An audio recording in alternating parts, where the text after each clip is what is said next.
Bastidor CBN. Oferecimento Base Química. Responsabilidade com a vida. GS Inima Ambiente. Nós cuidamos de água. Nós cuidamos da vida. WTC Ribeirão Preto. Onde tudo se conecta ao seu mundo. Copema Empreendimentos. Sicredi. Não é só dinheiro. É ter com quem contar. SideLog. A mais moderna área para a instalação da sua empresa.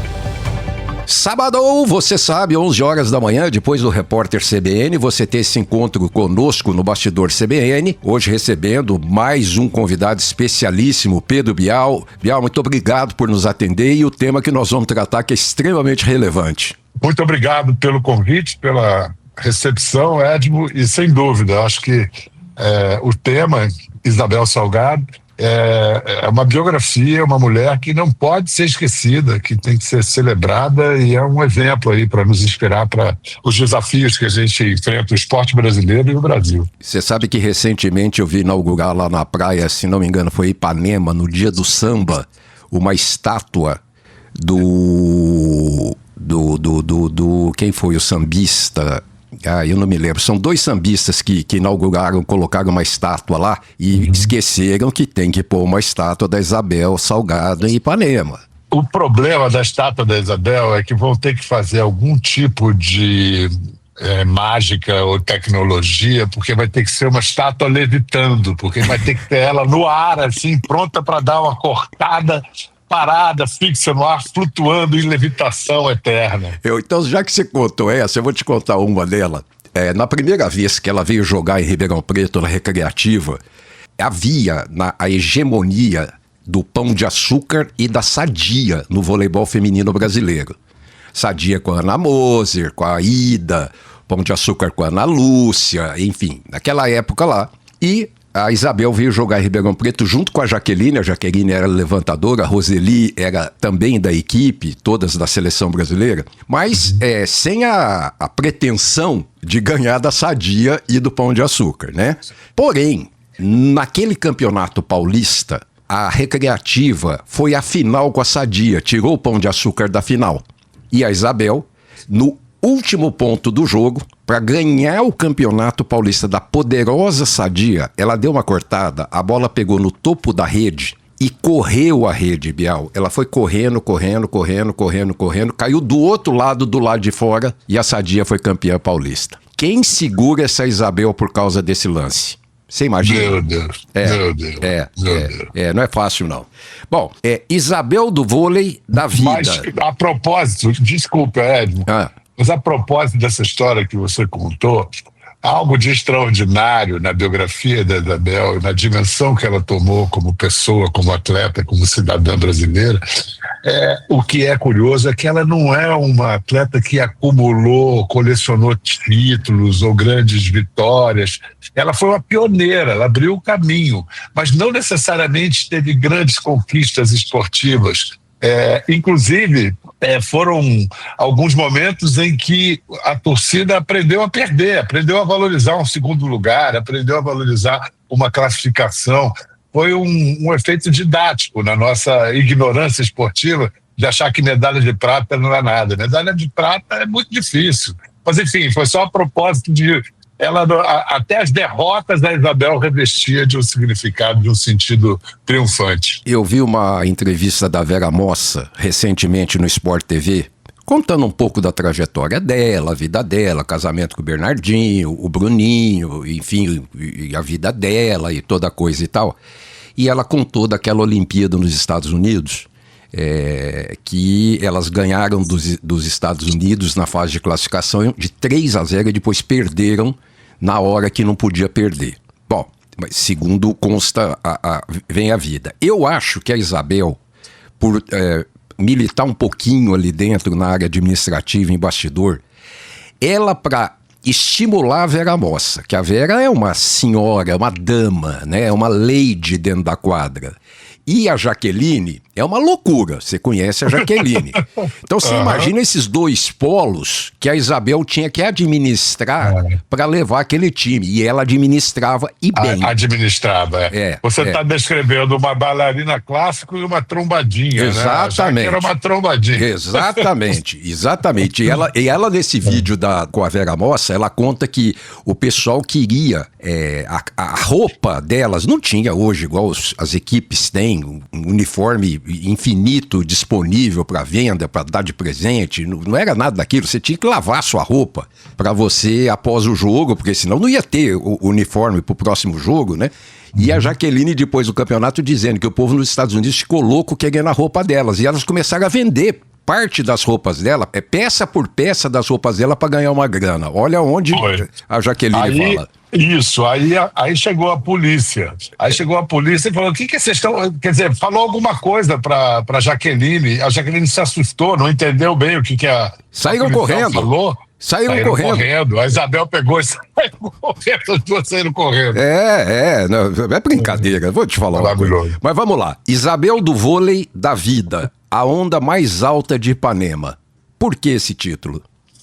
Bom, Isabel do Vôlei é obrigatório, porque entre Isabéis famosas, não são tantas, mas entre Isabéis que tem no Brasil, para identificar a Isabel Salgado, sempre se falava Isabel do Vôlei. Aí todo mundo sabe, claro, Isabel, todo mundo sabia.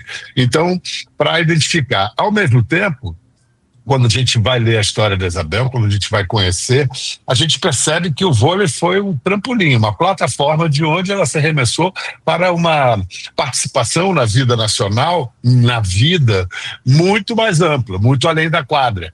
Então ela foi a Isabel da vida. E ao mesmo tempo, do vôlei da vida, né? O vôlei, metaforicamente, é um esporte que, assim, você não pode deixar a bola cair, você não pode bater no chão, você tem que jogar em equipe, tem que passar a bola para o outro lado, pensar os diálogos, as relações, os encontros, as disputas da vida simbolizadas no vôlei. A onda mais alta de Ipanema, porque Isabel é um fruto, um produto da cultura ipanemense, da cultura do que se chamou República de Ipanema. Eu escrevendo o livro com ela, eu percebi, escrevendo o livro com ela é ótimo, escrevendo o livro com ela, escrevendo o livro sobre ela, eu percebi que os valores, o caldo cultural, como se diz, que a formaram, me formaram também. Era um Ipanema que tinha uma concentração dos mais brilhantes artistas, intelectuais do Brasil, todos ali concentrados naquele bairro que cultivava, que tinha uma tradição de liberdade e de inconformismo, né? E os atletas conviviam de uma forma muito igual, próxima, com esses artistas e intelectuais.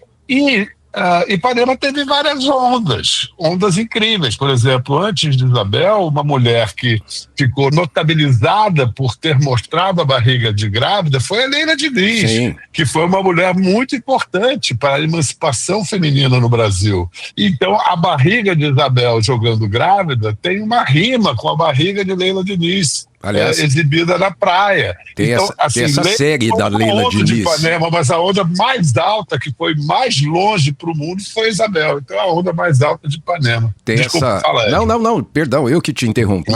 Peço até desculpas, mas a Leila Diniz, que tem uma série agora, se não me engano, na Netflix, eu recomendo, porque eu assisti, são 3 episódios.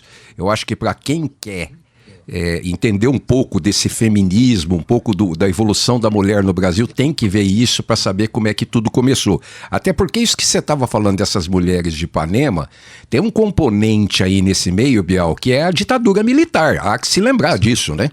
Exatamente, porque houve um projeto de Brasil que tinha sede em Ipanema, que foi aquele projeto do final dos anos 50, aquela modernização trazida por JK, a bossa nova que surge ali em Copacabana, Ipanema, e que toma o mundo, o cinema novo, a arte, a cultura. Existia um projeto de Brasil que perdeu. Tanto que Tom Jobim, que fez a bossa nova, ele vai para os Estados Unidos. Quando ele volta, no final dessa década de 60, ele já abandona a Bossa Nova, ele vai lá para Vila Lobos, ele vai para o Brasil profundo, porque aquele projeto dançou, não se deu, a história foi para outro lado. No entanto, essas mulheres, no seu comportamento, na moral e nos costumes, elas avançaram a despeito do fechamento do panorama político, a despeito da ditadura.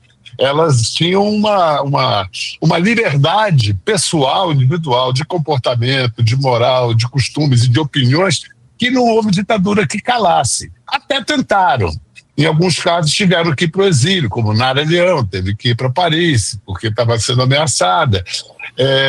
Mas, mesmo, e no caso da Isabel, que é o que nos reúne aqui hoje, mesmo que esse projeto do Brasil não tenha avançado, tenha sido interrompido pelo golpe de 64, os valores que formaram a Isabel, os valores, os princípios que inspiraram a Isabel, que eram daquele projeto, esses permaneceram nela, na história dela, e continuam vivos, entendeu?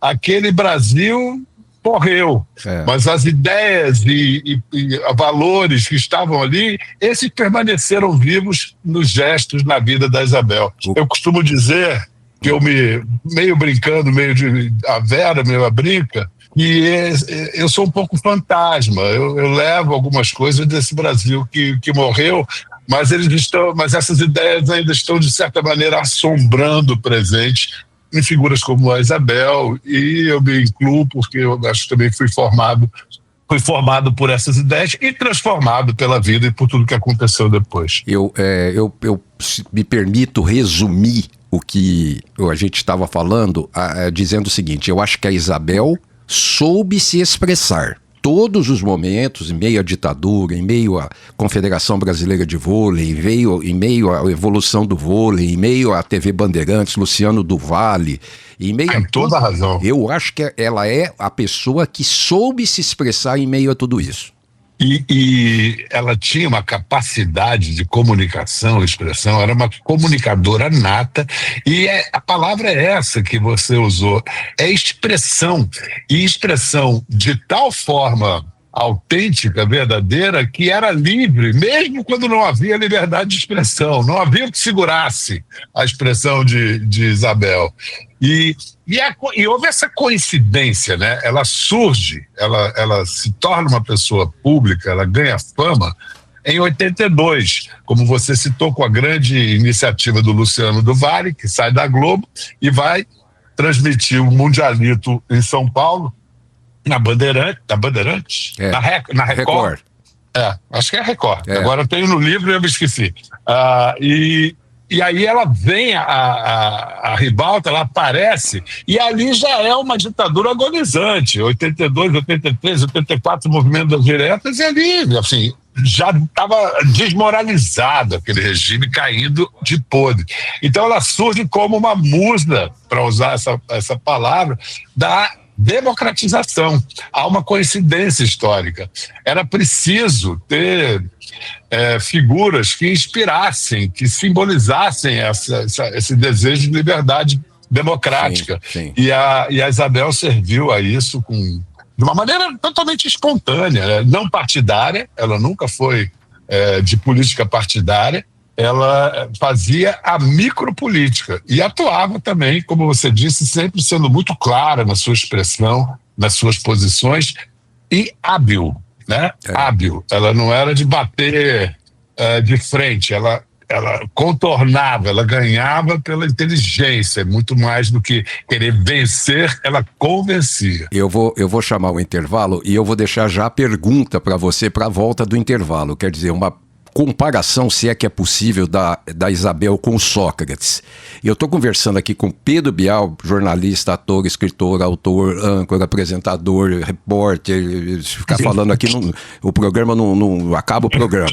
Nós estamos falando sobre o livro que ele escreveu da Isabel do Vôlei, Isabel da Vida, que está à venda na Amazon e é da editora Gente. Pessoal, daqui a pouquinho a gente está de volta. Até já! Bastidor CBN. Oferecimento Base Química. Responsabilidade com a vida. GS Inima Ambiente. Nós cuidamos de água. Nós cuidamos da vida. WTC Ribeirão Preto. Onde tudo se conecta ao seu mundo. Copema Empreendimentos. Sicredi. Não é só dinheiro. É ter com quem contar. SideLog. A mais moderna área para a instalação da sua empresa. Bastidor CBN. Apresentação: Edmo Bernardes. Estamos de volta com o segundo bloco do programa, recebendo Pedro Bial, falando do livro Isabel do Vôlei, Isabel da Vida, repito, da editora Gente, que está à venda na Amazon.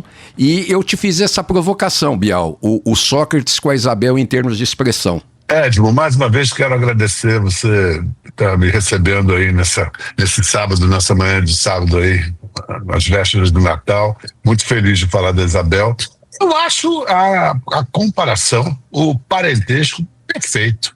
Acho que Sócrates e Isabel eram atletas que, principalmente naquela época, tinham uma consciência política acima da média dos atletas e esportistas em geral, tinham uma inteligência, uma capacidade de articulação de pensamento naturais. E há outra coincidência histórica, que é a democratização, né, os estertores da ditadura, o surgimento do vôlei feminino com Isabel e a democracia corintiana.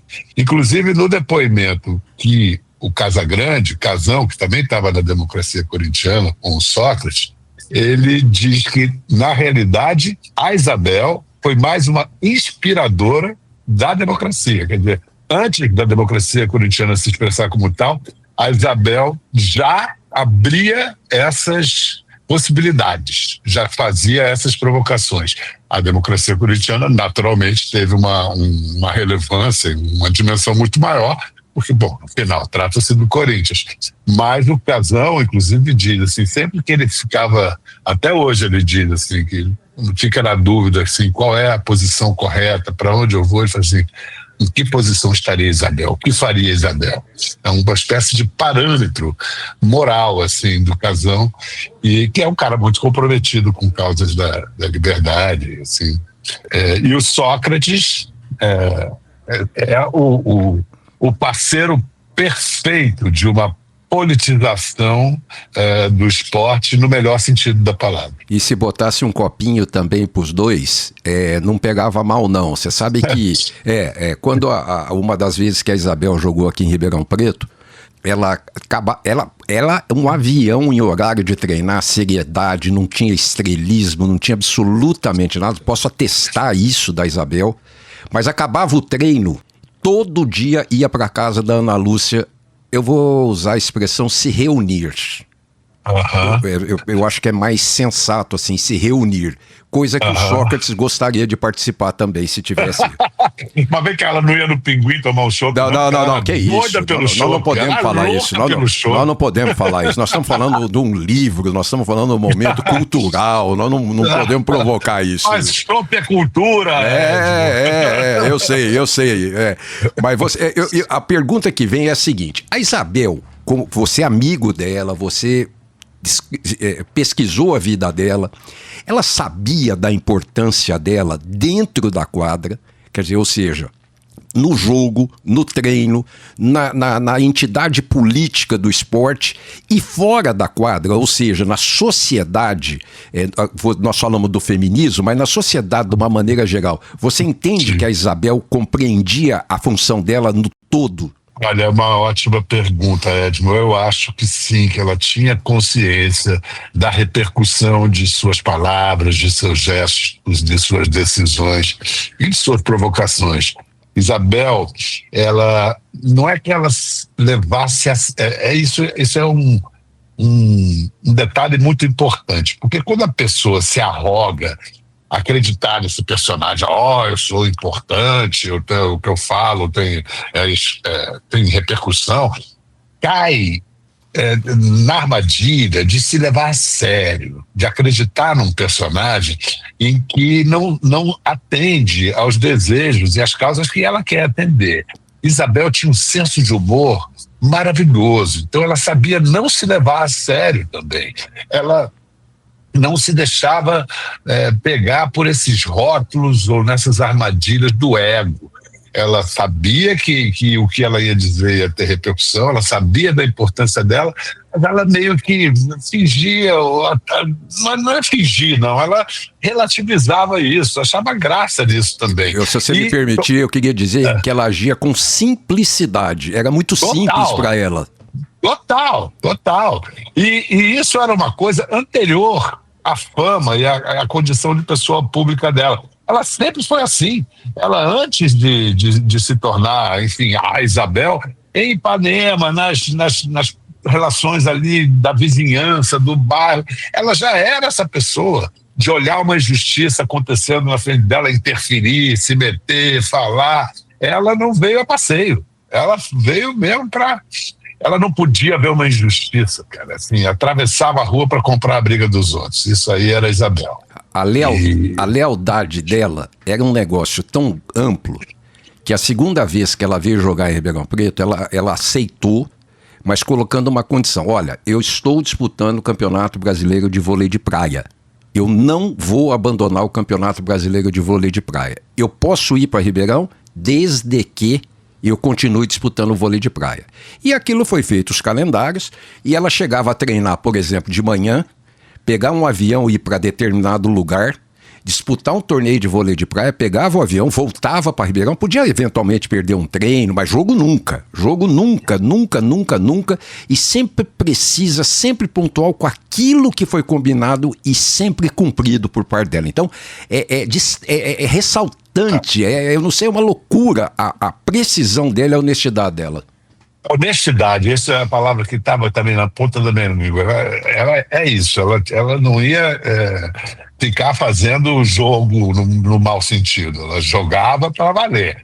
E era isso, assim, honestamente, olha, o que eu posso te dar é isso. Aí eu vou dar até o fim, vou dar toda a minha energia, toda a minha dedicação para isso, nessas condições. E era isso, muito corajosa, né? Muito corajosa, Edmo, assim, realmente... encarava a vida e seus perigos. Nós estamos indo para o final do programa. Eu quero te contar que ela veio, ficou num apartamento. Na primeira vez as crianças eram muito pequenas. Então ela trouxe as crianças num apartamento aqui em Ribeirão Preto. Eu me lembro da Rua Bernardino de Campos. E ia pro treino com as crianças que ficavam brincando com a bola, aquele negócio lá dentro, todos eles adultos, hoje resolvidos e campeões, cada um no seu jeito, no seu meio, né? E um dia fomos lá na casa dela para resolver alguma coisa. Chegamos lá, Bial, tinha rede espalhada pelo apartamento, eles não dormiam na cama, nenhum dos 4, eles dormiam em rede. Isso é a cara da Isabel, dessa família pouquíssimo convencional. Não, depois de um tempo que ela já estava aqui, eu cheguei e falei, mas não é possível, isso aí lá nos rios, no Amazonas, etc. Faz sentido, Marajó, enfim, Rio Negro, Solimões, enfim, alguma coisa. Mas aqui era desse jeito, Biel, a mulher... Que maravilha. E você sabe que dormir em rede não é fácil, não. Tem uma técnica para dormir em rede, né? Assim, os nortistas sabem dormir em rede, os indígenas também. A gente, quando vai dormir, dorme daquele jeito torto. Não, tem um jeito de você ficar retinho na rede, assim. A minha lombar não aceita. É uma técnica de ser desenvolvida. A minha lombar não vai aceitar isso jamais.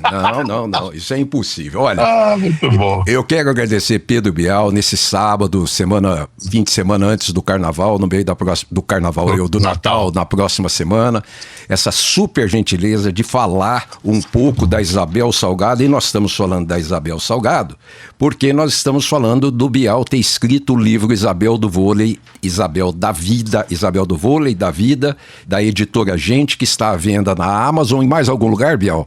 Melhores livrarias, numa livraria perto de você. Então pronto, você já sabe, procure pelo livro da Isabel, que é uma história do esporte brasileiro. Bial, muito obrigado e um Feliz Natal para você. Eu que agradeço, Edmo, quero mandar um abraço aí para todo mundo de Ribeirão, adoro essa cidade, há muito tempo que eu não vou, estou com saudade, e muitíssimo obrigado por esse espaço e viva Isabel! Viva Isabel! Semana que vem nós estamos de volta, um Feliz Natal a todo mundo, até lá! Feliz Natal!